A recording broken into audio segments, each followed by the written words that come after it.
Bette Midler is known for a lot of things. For her music, for her movies. Okay, Elise, the time has come. For her great concerts.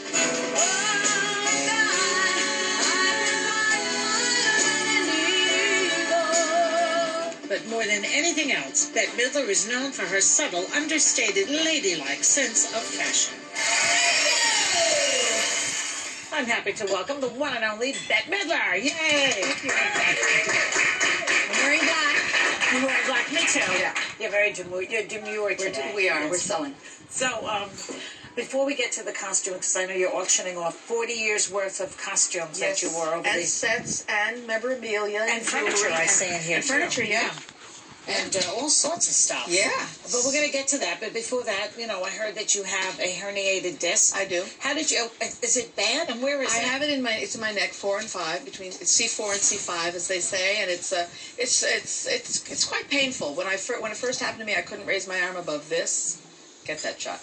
And I mean, it was horrible. And I really thought I was going to have the operation, but have an operation. And I went to my husband's doctor, and my husband's doctor. What do you call him? The Count? The Baron. The Baron. Oh, the Baron. The Baron. The Baron. He's a sweet guy. He's the greatest. But he's had a lot of work done because he has had, he had a herniated disc. So he has had back work done. So he took me to his surgeon, and his surgeon said, well, I can do this for you, but your voice will be different. Oh. So at first I said, yeah, fine. And then I realized, I mean, can you imagine? Singer. I'm a singer, and what am I if I'm not a singer? Well, who am You're I? an actress? Yes, I know that, but truly, people come to hear me sing. So I know. I gave up on that, and I had a couple of epidurals, and I feel much better, much better. But the epidurals, they only last a few weeks. Did like you 6 fall? weeks. No, I didn't fall. I was doing a Fosse class. Which is something. Fosse. Twila.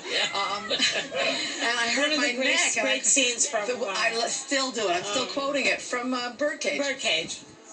So I felt this twinge, and I thought, oh, this will recover, because I've had twinges all my life, And then I went to boot camp, and the twinge got a little worse, and I thought, oh, this will clear up. It never cleared up. And 4 weeks after 4 weeks of boot camp, I was a basket case. So what can we learn from this? Well, you should exercise, but you should exercise appropriately. And maybe Fosse isn't your choreographer. Definitely not mine. And they're saying that yoga does not even help you mentally or spiritually. I hated it anyway. Well, you know what? I didn't mind yoga, but I have gotten injuries from yoga. I'm not a fan. I'm not a total fan. Sometimes I do it. I do like the stretching, and I think everyone should stretch. You do have to stretch. Okay. And I like to do things that get your heart rate up. I really love that. Aerobics, I love that. Any kind of aerobics. And I love dance. I love to dance. I think that's what women want. They want to dance. They do, but But not you. I do. No, I like to dance also in my living room, in the privacy of my own living room, not in the class with everyone watching me. Oh, well, these are privates. It's not that they're watching. I mean, I go to private class. I mean, I had a girl in. I didn't just go to the class. Oh my God! If you were alive, you'd have Fosse in. So now I hear you doing. I wish I had. I was such a fan. And Gwen Verdon, oh my God, I worshipped her. She was a genius. Is she alive? She passed. Oh. She passed, but she was an inspiration. Okay, so the back injury prevented you. Neck injury. Stop saying back. Sorry. How's your back? And I said, well, my back is fine, but my neck sucks. Okay. Anyway, so I read somewhere in maybe page 6 or something that you couldn't do this Phil Spector movie because of the neck injury. What a drag! Well, my dear, what a drag! Are you nuts? What a drag. First of all, yes, it was a drag. I was laying in the trailer, literally laying in the trailer weeping. It was really, really hard. It was hard. And I could see that it wasn't going to get any better unless I really did stop and take care of it. So I did that. And I had to say goodbye. And there was a nice group of people, too. But what was the part were you playing? I was playing Linda Baden. I have her on the show all the time. Yes, she's divine. I was playing her. Really? I don't look anything like her. Linda Kenny Baden. I get a little, because I'm old now. So who's playing it now? Helen Mirren.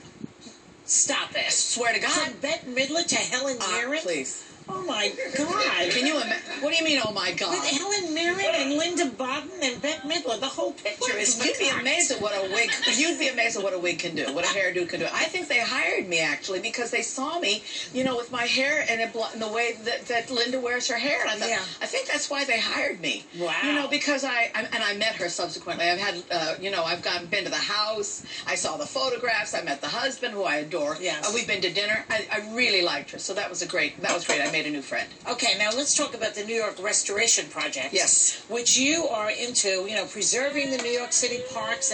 And now, what about this thing that's going on down in Zuccotti Park? I think it's fascinating. Well, do you think they're squatting basically there overnight? Are they messing it up, or do you think they should? The thing about land is that it can always be rehabilitated. Land is just land. Parks can fall to pieces and be brought back to their former glory. Look at Central Park, which was a pit in the early 80s until those women got together and decided they were not going to stand for it. Yes, and you've cleaned up a lot personally. She goes around with a bucket. I have personally taken bags out of the trees. I have personally swept. I walk down this, and I'm on the Upper East Side. Can you imagine? I'm personally picking up things, and I don't know where it comes from because I've never actually seen anybody do it. But I think they sit in their cars and they go like that.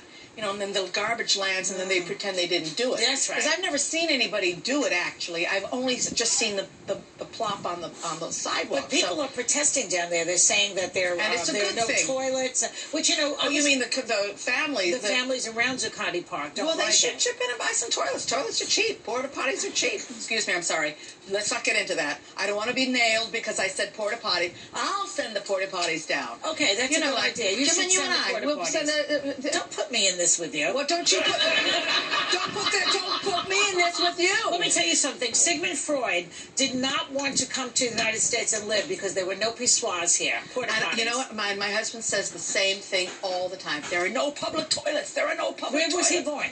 My husband is German. Oh, he was born in German, and he lived a long time in England too. I said, "There's no public toilets." Yeah. And all over Europe they have them, but I think they think that the element is so dangerous that you'll go into the potty and you won't come out.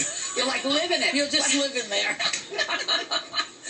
But they have the kind that just sort of clean themselves. Well, what they do is if done, the whole thing is a shower. That's why you can't stay in it. Right. Really, you do your business, and then you do your business, and then if you don't get out, you're wet from head to toe. But why don't they just put that? All right, never mind. You know what? It's very interesting because they put one in 10 years ago. Wall Street. Oh, they did. They did, and it was a resounding flop. Why? I think nobody wanted to go into it. Don't those people Wall were afraid Street... someone was waiting for them in there? I those don't know. hedge funders don't pay? They have private toilets. They have keys to their own. Don't you know that? I didn't know that. I don't go down there. The agents have keys. down there. You don't go down there? Why do you say it like that? I don't go down to Wall Street. There's no reason for me to go down there. But it's fascinating. There's so much history down there. Because of the But wait a minute. I have to talk to you about the Fulton Fish Market that used to be down there, and all those brilliant parks that are down there, and Battery Park and Hudson River Park. All that area is extraordinary. You should walk down there. I've been there. I grew up in Brooklyn. I've been to the Fulton Fish Market. And you grew up in Hawaii, so to you, the Fulton Fish Market... It's so exotic. To me, it's just a bunch of fish. Now, what the thing about this protest, so I want to talk to you about, because... I know you're going to I am going to get the crap kicked out of me. I am. We are of a certain age, shall we say. So we remember the 60s protests. And we did it all the time. And it was like something that you did. And you did it because you were a citizen and you had something to say and you wanted to support your point of view. But they're sort of doing the same things about this group that some of the right wing are saying, that they're unwashed and they're druggies. It's so shocking that they're saying it's like that they took a page out of 1969. It's like so old school that they would say such a thing. Close to 50 years have passed. Get a new line. Then dirty hippie. Yeah. But I used to feel like this generation, the new generation, since we came up, want to protest it. Now I'm so happy. Thrilled. I'm thrilled, I have to say. I'm thrilled. Now, you may or may not agree with their politics, but the point is that they have organized themselves and they are saying things that have to be said. That's right. People don't just form a group and not say something that has to be said. They're not just talking about fashion. They're talking about the way you live and policies that have affected everybody, that everyone wants to, and all these things that people want, a lot of people want to sweep under the rug. That's right. time to take out the rug and show the light of day. And what about this this other business? I mean, talking about politics now. Rick Perry now is saying that, because you're from Hawaii, he's now saying he's not sure. Basically, he's not sure where President Obama was born. I don't think Rick Perry is sure where he was born. Rick Perry is Rick Perry is a really odd duck. It's like that piece of business was put to rest.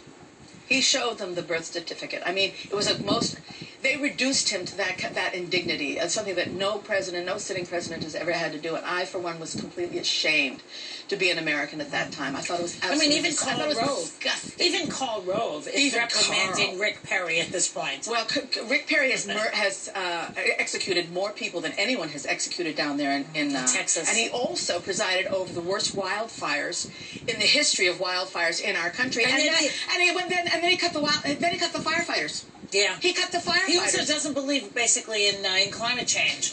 He's going to burn up before he admits it. There's no question. How about that drought they've got going on down there? I know. How about the wildfires? How about there's over 1 million acres burnt? I know, it's a mess, and you must feel bad about that. Sometimes I get so environmentalist. When we come back, we're going to have much more with Bette Midler. So don't go away. No, I don't want any more. Yes, you do. You know you